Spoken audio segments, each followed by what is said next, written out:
Eccola, ben ritrovati e lietissima giornata. Il dottor Massimo Neri è un medico, si occupa di ortopedia.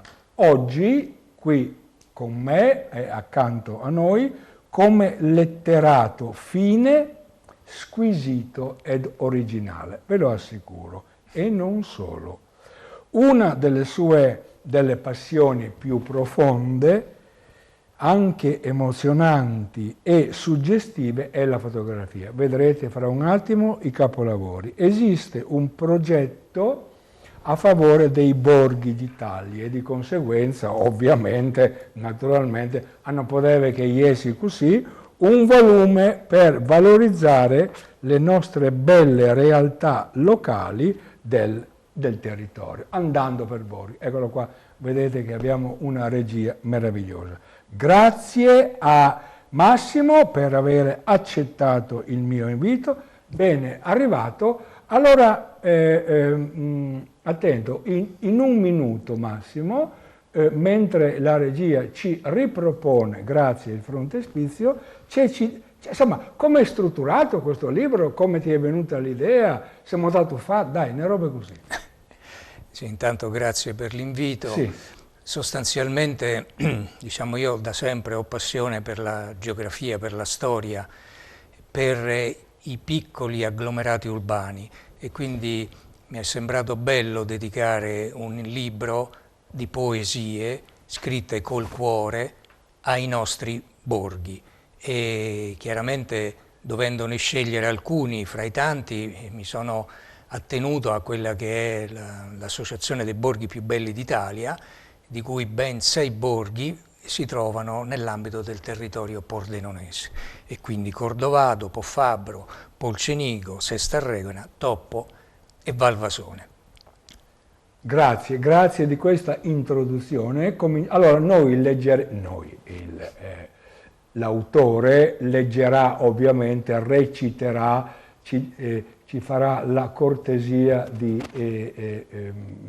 farci ascoltare un testo per ogni borgo e poi in una circostanza futura vedrete che avremo altre opportunità. Qui siamo a Cordovado e allora eccola qua, commentala Massimo. Allora, sicuramente la parte, diciamo, più caratteristica del borgo di Cordovado è il cosiddetto castello, dove domina la Torre Nord. A questa torre ho dedicato una sicuramente bella poesia che tra l'altro la sindaca di Cordovado mi ha fatto l'onore di inserire nella pagina ufficiale del comune, cosa che chiaramente mi ha fatto molto piacere. Allora, è uno di quei testi, mi pare di vedere dalla scaletta, che te intendi farci ascoltare. Vai. Certo. Pure Massimo. Torre di guardia, alta, merlata, a pianta quadrata, vicino alla porta serge imponente, sicuro bastione per la sua gente, vedetta fidata sulla vallata. Lontani quei tempi delle battaglie, dove ai suoi piedi finiva l'assalto, mentre il vessillo garriva là, in alto, a intimorire nemici e canaglie. Ora i bambini col naso all'insù, occhi incantati, mani preganti, chiedono a mamma di portarli lassù, dove ogni sogno s'avvera davvero, dove il cielo lo vedi davanti, dove il mondo ti appare più vero. Grazie. Da alcune battute, ovvero dal tono, dal timbro della voce, i più attenti si saranno accorti che il dottor Massimo Neri è un romano, cioè al ven di Rome, doc, perché si è capito, e vi anticipo che egli ha scritto dei volumi meravigliosi in romanesco, addirittura usando il sonetto, cioè insomma neanche Ugo Foscolo, i modelli sono straordinari. Evidentemente in un prossimo futuro e lo ascolteremo. Devo anche elevare un saluto alla signora Miriam, che è la moglie di Massimo, che è qua tutta attenta, tutta rigidissima, attenta, no? Che alla voce straordinaria e strepitosa, lieve direi, di suo marito. Vediamo la seconda. Guarda che bella che è, guarda che bella che è. Allora, è chiaro che nell'ambito del borgo c'è una cultura enogastronomica che fa parte della tradizione che assolutamente è da preservare, e in tal senso ho voluto dedicare a questo argomento una bella poesia che si chiama Osteria, che non vi leggo, ma che in sintesi Sì. io praticamente ho dedicato a tutte quelle vecchie realtà enogastronomiche che non devono assolutamente essere perse, e ho dedicato veramente con il cuore questa cosa, e l'ho inserita nel contesto del capitolo dedicato a Cordovado, perché Cordovado a suo tempo addirittura ha detto un festival per la cultura enogastronomica. Sì. Grazie. Avete sentito con quanta calma, letterariamente si direbbe con quanta leggerezza, ovvero levità, il nostro amico, che è un medico, insomma, un ortopedico, ma oggi è un finissimo e squisito letterato, viene narrando, viene raccontando la storia di alcuni fra i borghi, non solo più riconosciuti o riconoscibili d'Italia, segnatamente del Friuli.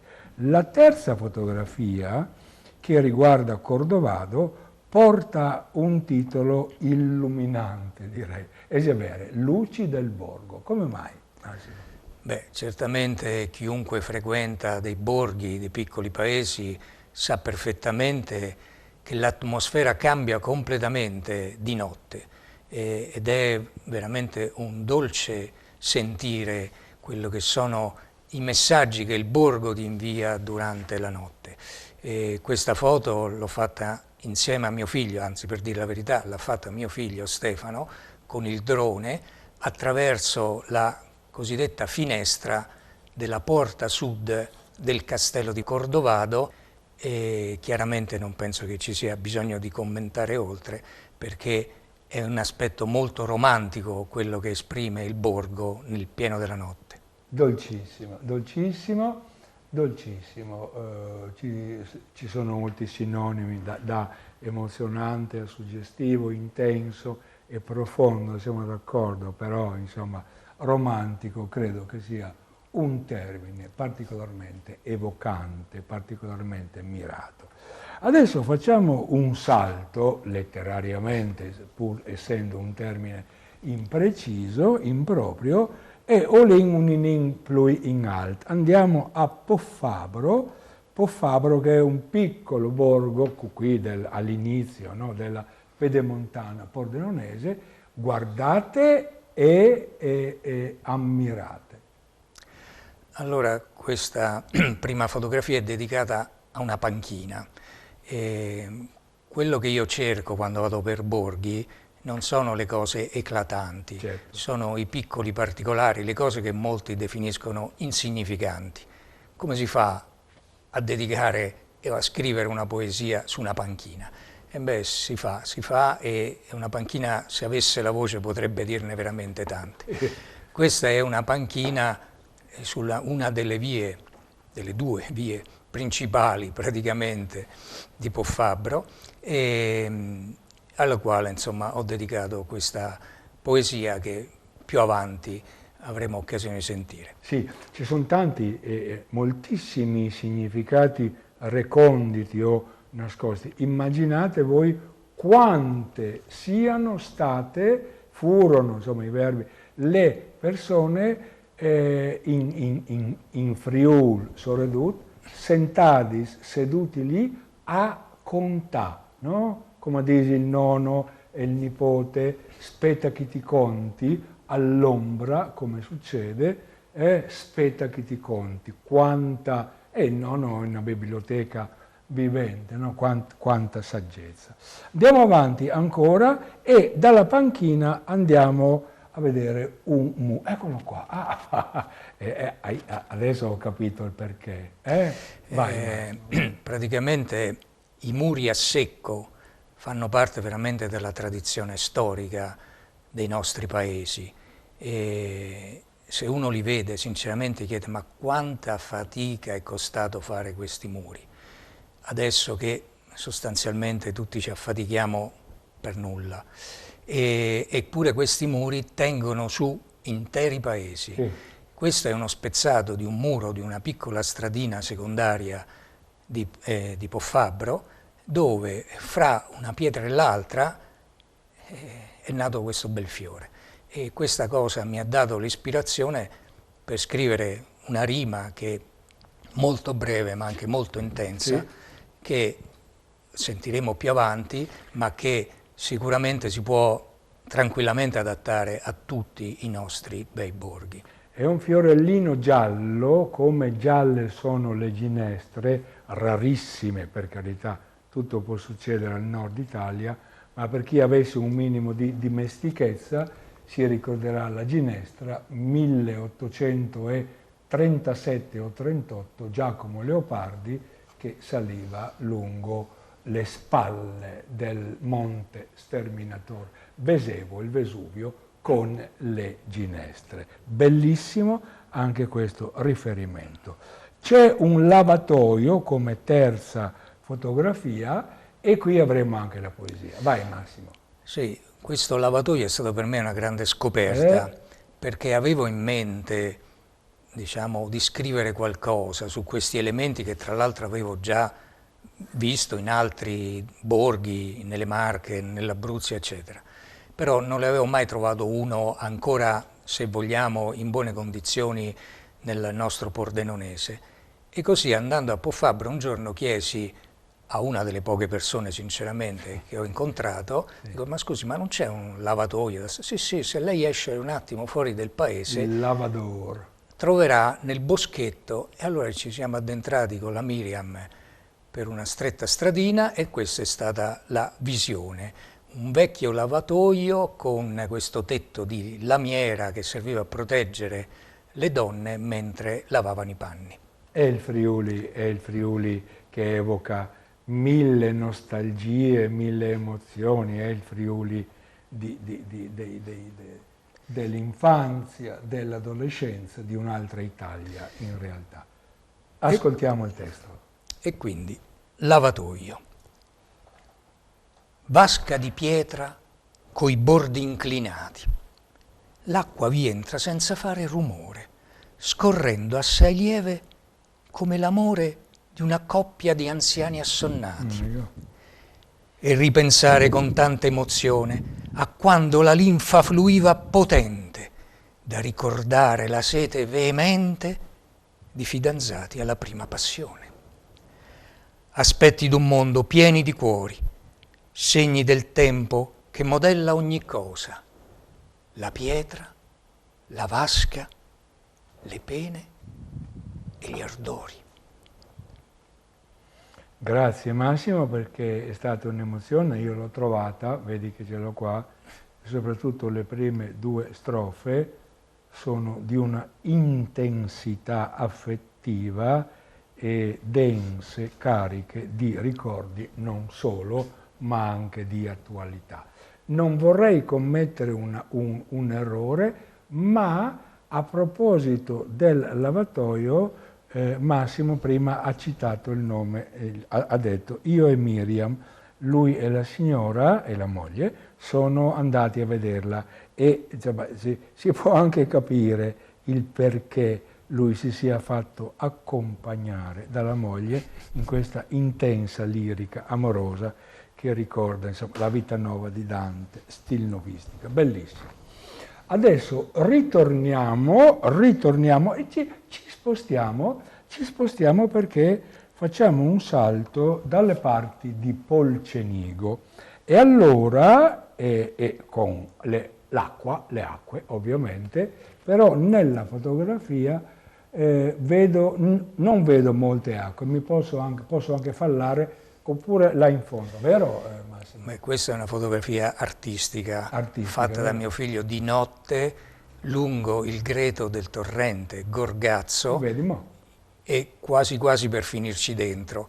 E chiaramente il Gorgazzo di notte può fare anche paura e starci così vicino non è stato semplice, però dal punto di vista artistico questa foto tra l'altro ha anche partecipato al concorso fotografico dei borghi più belli d'Italia e dico starci così vicino insomma mette un certo timore e al torrente Gorgazzo dopo aver già in qualche maniera omaggiato la sorgente del Gorgazzo con una poesia che a suo tempo ho donato al comune di Polcenico, al torrente Gorgazzo ho dedicato una bella poesia che vi leggerò più avanti e che sostanzialmente lo congiunge con il Livenza, laddove invece,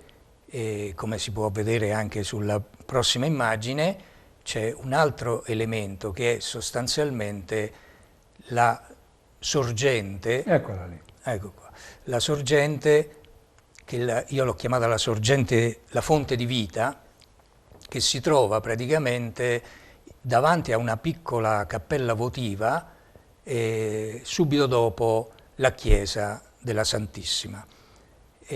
Questa piccola cosa, perché sostanzialmente è una piccola sorgente nel contesto della sorgente del Livenza, che è enorme e diciamo assolutamente spettacolare.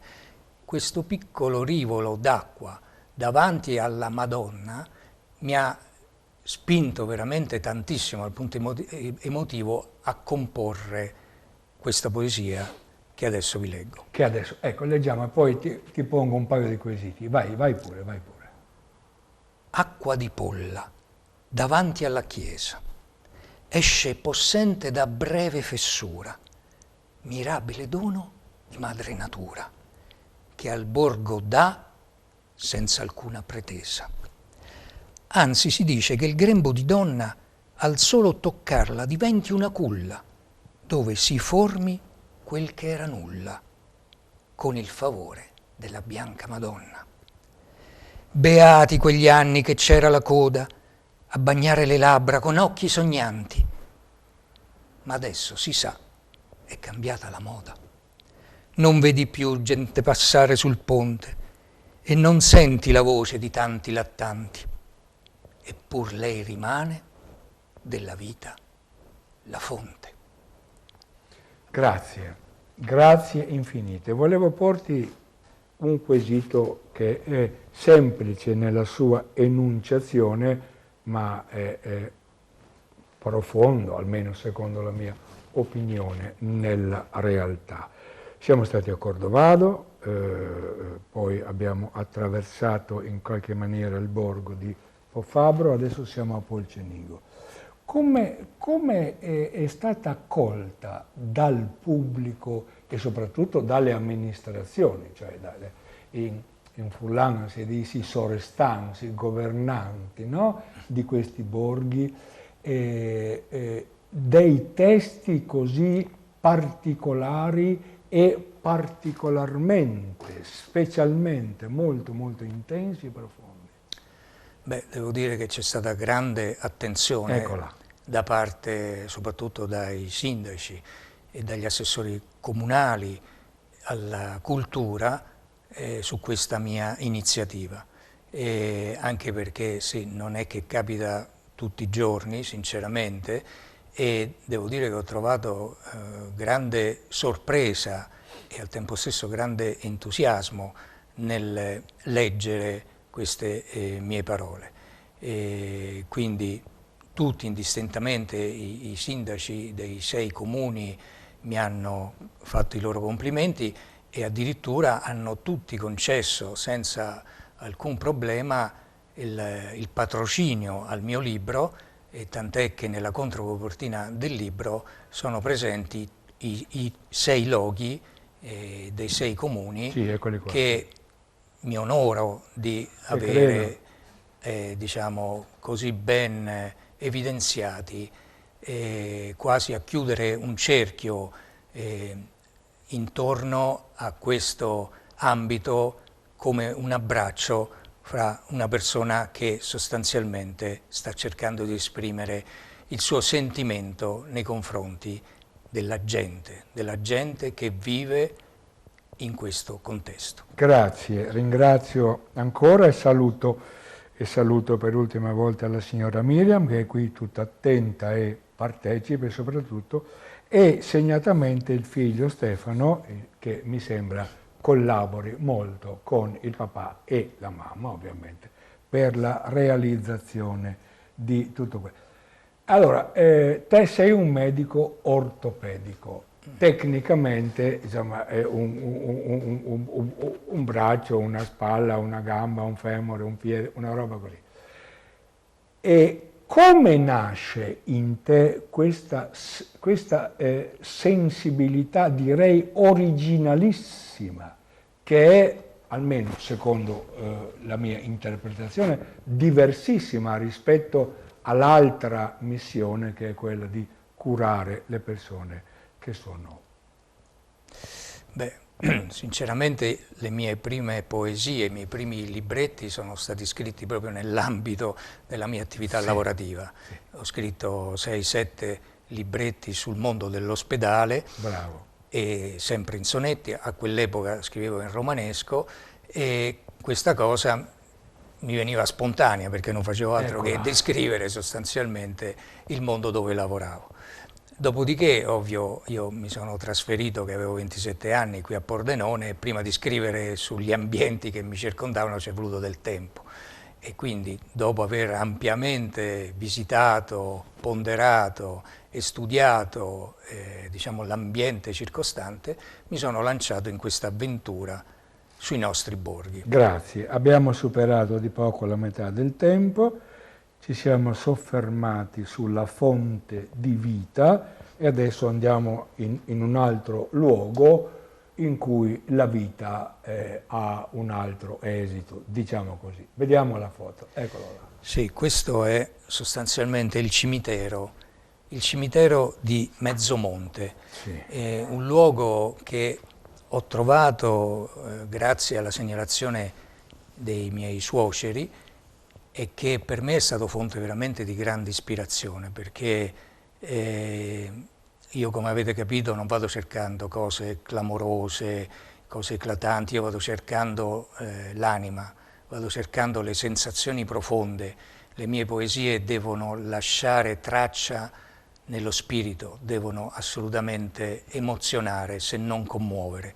Questo sicuramente è una delle poesie più commoventi che ho voluto dedicare a questo piccolo lembo dedicato al Signore. Grazie, grazie infinite, anche per questo tocco che è emerso fin dall'inizio, ma adesso si è andato concretizzando, questo tocco di spiritualità che non manca, che anzi è ben presente all'interno dei testi. Massimo, solo una nota, come si dice, di servizio, no? Tanto per alleggerire un istante, dobbiamo correre un inin perché ne abbiamo ancora 9-10, io vorrei proprio farle vedere tutte. E il tempo qua ruzzola, come diceva Orazio.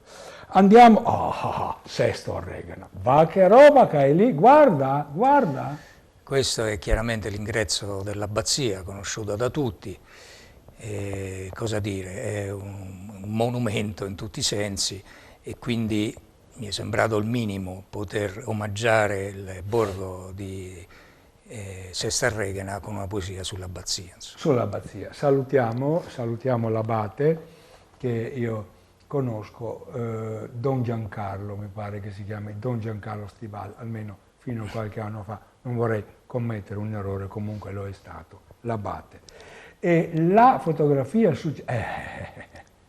quante orme, quante impronte, se potesse parlare, vero? Certo. È vero. Questo tra l'altro non potrà più parlare perché è una foto storica che ho scattato alcuni anni fa e che praticamente ritrae il selciato presente nel piazzale davanti al comune di Sesta Reghena, che è praticamente annesso all'abbazia. Sì. Recentemente, come mi diceva giustamente il sindaco, è stato chiaramente rimosso per dar luogo a dei lavori di ristrutturazione, hanno creato una bellissima piazza, però se non altro nelle mie rime e in questa foto ne rimane traccia per chi verrà e avanti. C'è una collaborazione fra fra Massimo Neri e la società operaia di Pordenone. In 30 secondi, perché non abbiamo tempo, ci vuoi raccontare come si concretizza questo sodalizio? Sì, diciamo che il tutto è nato dai miei contatti con la Presidente, la signora Rosa Saccottelli, sì, squisita persona, sì, con la quale ci siamo subito trovati in sintonia nell'ambito della solidarietà. E questo libro, che è edito dalla società operaia, serve come diciamo lo scopo principale a cercare di dare il nostro aiuto per cercare di far rivivere questi borghi. E questo e la trasmissione di oggi ne sono la prova che stiamo sulla strada giusta. grazie, grazie. L'ultimo testo, ovvero l'ultima, eccolo lì. Prima eravamo forse a Po Fabbro, qui siamo a Sesto Reghena, cambia il luogo, cambia tutto, ma la sostanza, nel nono c'è una persona anziana che sembra che aspetti un giovinetto o una fanticella, una ragazzina che passi per dire aspetta chi ti conti, è vero. Vai. Certo, l'anziano è una figura fondamentale in tutte le zone del mondo, ma nei borghi in maniera particolare. E a lui ho dedicato una, penso, delle migliori poesie che abbia mai scritto. Sentiamo. Seduto su una vecchia panchina, con le mani appoggiate al bastone, guardi la gente senza attenzione, mentre nell'aria c'è odor di cucina. Le rughe ti segnano il viso, a contornare i tuoi occhi rotondi per diventare dei solchi profondi, non appena che accenni un sorriso. Chissà cosa passa nella tua mente quando pensi con ansia all'ignoto e se ci sia o non ci sia veramente. Ma meditando su quello che è stato, il tuo sguardo si perde nel vuoto, vagando, beato, nel tempo passato. Mi commuove questo gerundio vagando e l'aggettivo che è unito, beato. Mi commuove il vagare di una persona non più giovane e la sua beatitudine. Mi commuove veramente, grazie. Per chi avesse avuto una attenzione speciale, ci vuole ovviamente un po' di collegamento, come dissi qualche minuto fa, di dimestichezza, sono tutti sonetti e non è facile perché bisogna comporre per rima. Come mai? È vero. Sì, hai dei maestri che sono illustrissimi. No, io ho citato Ugo Foscolo, ma non solo lui. Dai. Diciamo che il sonetto è una forma di poesia che io ho sposato fin da subito, bravo, anche perché a Roma il sonetto è la poesia.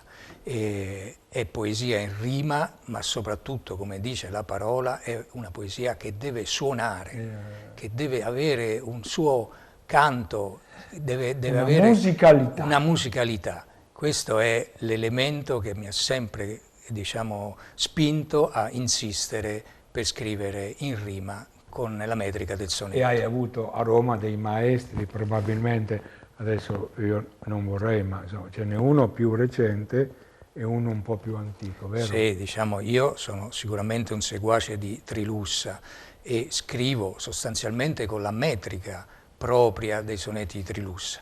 Chiaramente Belli era, diciamo, un romanesco un po' più antico e anche molto difficile, secondo me, da interpretare, mentre il sonetto scritto alla Trilussa è interpretabile da chiunque ed è molto fruibile sicuramente da qualsiasi persona. Grazie per la tua missione di medico.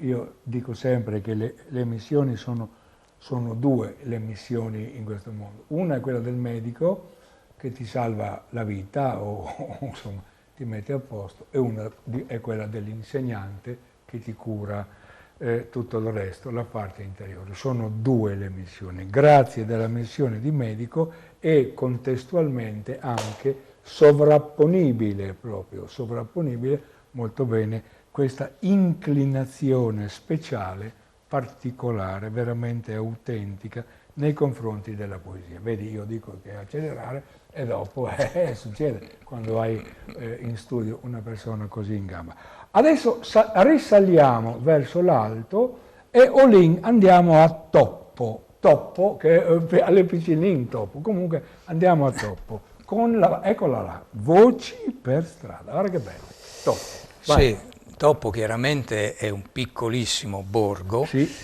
dove chiaramente si fa anche fatica a trovare qualcuno e conseguentemente ben si adatta questa poesia che ho scritto e che si intitola proprio Voci per strada. È di mattina d'un giorno qualunque. Passo su passo risalgo il paese, guardandomi attorno in modo cortese, alzando lo sguardo, cercando chiunque. Non vedo nessuno, ma sento parlare. Voci di donne portate dal vento, nenie per bimbi, qualche lamento, parole che i vicoli fan lievitare. Rumori di scarpe che salgono su, di piatti posati nella credenza, di chiacchiere e ciance di gioventù. Sono da solo, ma tutto d'un tratto m'accorgo d'essere in vostra presenza, molto onorato e assai stupefatto. È accolto da questo Friuli antico, romantico, leggendario, che io spero possa continuare ad esistere. Siamo ancora a Toppo e allora andiamo ecco qua la finestra. Sì, la finestra è un elemento, diciamo, di confine, no? Fra l'interno e l'esterno, e tante persone si nascondono sostanzialmente dietro la finestra, ma soprattutto nascondono le loro emozioni. E anche a questo ho dedicato, alle emozioni della persona dietro una finestra, ho dedicato tante poesie, alcune anche sul libro che ha preceduto questo, che si intitola Dalla stanza di Miriam, e che è dedicato ovviamente alla mia signora, e sono tante le emozioni che ti danno il pensare quello che pensa la persona che è dietro quel vetro. Hai mai pensato di rappresentare? Rappresentare può avere dei significati anche reconditi, dei significati che si legano, che ondeggiano un po' qua e qua. Rappresentare significa collegare il testo alla fotografia e È una cosa che faccio praticamente abitudinalmente, ecco. Perché io sono, come dicevi, amante della fotografia, e quindi per me mettere delle parole accanto a delle immagini è la cosa che mi viene più spontanea. Quindi grazie chiaramente a tutti i miei collaboratori, in primis mio figlio Stefano, riusciamo a creare degli eventi dove praticamente la fotografia è un elemento non di corredo, ma un elemento determinante nella presentazione. Determinante, si è capito, si è intuito. E adesso veniamo alla fotografia successiva, che eccola qua, questa è? Questo praticamente è uno dei masi storici di via della Fornace a Toppo, sotto un temporale. Eccolo qua, quello che aspettiamo in questi giorni. Esatto, è quello che aspettiamo, insomma, se poi viene di notte meglio. Sì. E comunque, diciamo, anche a questo ho dedicato una bella poesia sulla capacità del poeta di saper cogliere anche queste situazioni. Bravo Massimo, io mi permetto di dire bravo perché insomma c'è una emozione che sgorga sia dai fiorellini che dalle pietre, da tutto quello che noi abbiamo visto. L'anima, come te affermasti esordendo, l'anima traspare all'interno di questa fotografia. Dunque il temporale, adesso a volaison, come si dice per Furlan, abbiamo ancora 5 minuti e siamo a Valvasone, Nel cuore del borgo, ma tu pensa a te? Nel cuore del borgo è perché, come dicevo, io quando Lì vado... c'è il mercato forse, No, no? questo è durante la rievocazione La rievocazione medievale, medievale, la festa storica. medievale, Sì, sì, sì, sì, con sì, sì. tutti questi Sì, piccoli, sì, sì. diciamo... All'inizio dell'autunno, non vorrei... No, questo qui è generalmente fatto alla fine dell'estate, Ecco, sì. sostanzialmente l'ultimo fine settimana o il primo, l'ultimo di agosto o il primo di settembre, Covid permettendo, Bravo. e che il sindaco è riuscito a far svolgere anche l'anno scorso nelle situazioni che tutti sappiamo, chiaramente con tutte le dovute cautele. E chiaramente queste sono occasioni di grande interesse per il borgo, ma al di là di questo esprimono quello che è il cuore delle persone che vi abitano, quelle sensazioni che trovi solamente percorrendo quelle strade nei giorni di festa. C'è il testo, vero? E qui vi leggo quello che è nel cuore del borgo. Le mura di cinta, la chiesa, la torre, i vicoli stretti, la piazza maggiore, la luce del sole che dona calore al nuovo giorno che la notte rincorre. Pietre disposte da mano sagace, case, finestre, balconi fioriti, voci soffuse, lontani vagiti, odore di pane e di carne alla brace. Botteghe di fabbri e di ceramisti, vestigia d'un mondo artigiano, e poi pittori, scultori e coristi. Gente nostrana che ama la vita, che pensa, che parla, che vede lontano. Cuore del borgo d'un'Italia pulita. Nel testo, signori, nel testo che io ho seguito, l'ultimo verso che mi permetto di riproporre, cuore del borgo di un'Italia pulita, allora la parola cuore è scritta in maiuscolo, borgo in maiuscolo, Italia in maiuscolo, l'aggettivo, la parola pulita, è minuscola, però c'è un punto esclamativo grande come l'Italia intera, come l'universo. Grazie, io chiedo venia per l'errore iniziale, ma insomma, avendo visto così le bancarelle, mi sembrava. Chiedo umilmente venia a tutte le persone che amano la rievocazione storica. Abbiamo ancora 2 minuti e ce la facciamo. Guarda, eccola lì, guarda che bella. Beh, questa è una foto fatta da mio figlio col drone pochi giorni prima dell'ultimo Natale, e chiaramente si commenta da sole. Sono le guglie del Duomo di Valvasone con dietro il campanile. E a questo ho dedicato una bella poesia che chiaramente vi farò sentire in un'altra occasione. La prossima volta. E adesso il castello. Il castello, eccolo qua, il castello. Sì, il castello di Valvasone è un elemento dominante del borgo, maestoso e soprattutto ricco, come si sa, degli affreschi che parlano della storia dei vecchi poeti e di quel bellissimo teatrino in legno che veramente è un gioiellino del nostro territorio. Stupendo, meraviglioso, mi sono emozionato in più di una occasione e forse anche così si è capito. Il sito, no ma lo dici te Massimo, www.massimoneripoeta.it. Ecco, è un sito particolarmente strutturato, insomma, la parola emozionante è stata ampiamente e diffusamente pronunciata all'interno di questa puntata, però ne vale la pena. Senti, secondo te questo sito, allora www.massimonieripoeta.it, per chi volesse insomma, andare a arricchire la propria interiorità e la propria anima. Secondo te è un modo nuovo? Consultando questo sito ti può venire la voglia di fare poesia? Sì? Ma sicuramente serve per farsi conoscere, far conoscere la mia opera all'esterno, e soprattutto per dare sostanzialmente a tutti quanti vogliano in qualche maniera contattarmi la possibilità di farlo e di sapere quelli che sono i programmi anche futuri che in questo periodo veramente sono molteplici, devo dire. Grazie, abbiamo finito. Massimo, ci hai non solo emozionato, stupito, accolto e conquistato. Andando per Borghi è il libro di poesie e di fotografie dell'autore che è qui accanto a me, è un medico, si chiama Massimo Neri. Mandi Fantat, un saluto di nuovo alla signora Miriam e al figlio Stefano. Noatris, se vi ho detto la settimana che viene. Ci vediamo la prossima settimana. Mandi Fantasma.